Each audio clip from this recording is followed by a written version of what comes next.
itself is a job killer here in the state of Arizona.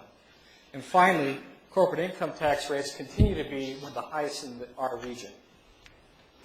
So how do we manage through this downturn?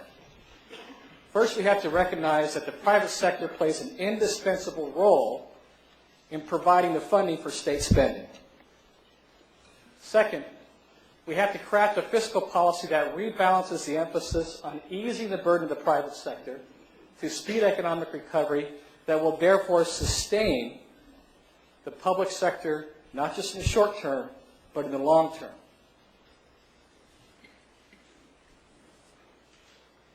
You can see here that the public sector, by the charts that Mr. Manos has shown and the charts that we showed earlier, the public sector spending has grown at an unsustainable rate.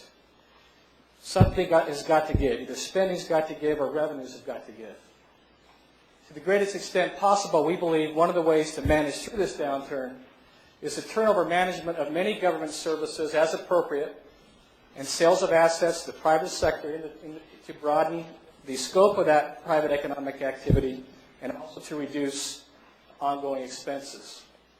And when necessary, we believe it is appropriate to engage in short-term and long-term borrowing to shore up the fiscal deficits to avoid the potential devastating risks of a tax increase on the economy at this time. And we would submit to you that private enterprise is the water that grows the seed corn. So here's our portfolio approach in the legislature of how we're going to resolve this problem. We believe that all options are on the table. And if all options are on the table, you must select those options that are the best options. There's a lot of bad choices we have to make. Our job is to find which are the least bad of those choices and put together a budget to do that not only balances 10, but also balances 11. We must have ongoing spending reductions. Mr. Manos was right. This is the only thing that permanently brings that spending line down. We will utilize additional fund transfers. We will utilize the federal stimulus money in cooperation with the executive, who decides how much that money will be spent. We will begin to utilize privatization and concession agreements for specific state services to allow us to reduce expenses and to achieve one-time and ongoing savings. Asset sales are important. Securitization is also being used by many states across the country. That's securitization of revenue streams.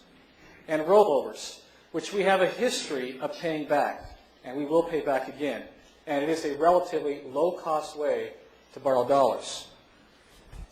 This tower graph is illustrative of how this budget might be put together. The numbers can change. For example, as you reduce the amount of reductions, you simply have to find more dollars in other areas, as one example of the non-tax revenue enhancements. But that's essentially illustrative and representative of how you might put this together. So what is the nature of tax increases versus debt financing? We would submit to you that it's a matter of predictability versus unpredictability.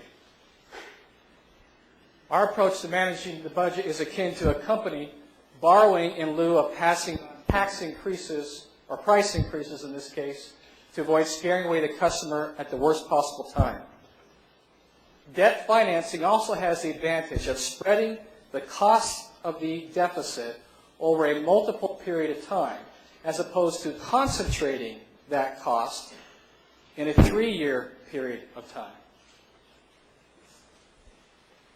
How is this different than previous borrowing that's been done in the past? Previously, borrowing in this state in the last several years has been used as a reason to not reduce spending or to increase spending. And that is where borrowing in the past has gone wrong. What we're doing here is major reductions, serious reductions, and providing for debt financing. And we also have to recognize that cuts alone cannot solve this problem. Final chart here. This is similar to the chart Mr. Manos showed you. The green line up there at the top is the line that they showed you. The one in the middle, the blue one, shows you after our spending reductions, how far this includes the reductions done in 9 and the reductions proposed in 10. how much closer we can get that line to the actual revenue line. There is significant improvement.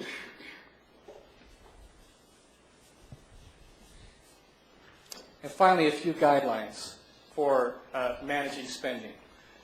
One is we can't exaggerate the impact of 105. 105 is a huge problem, and we need to address it. And we support the governor in improving 105.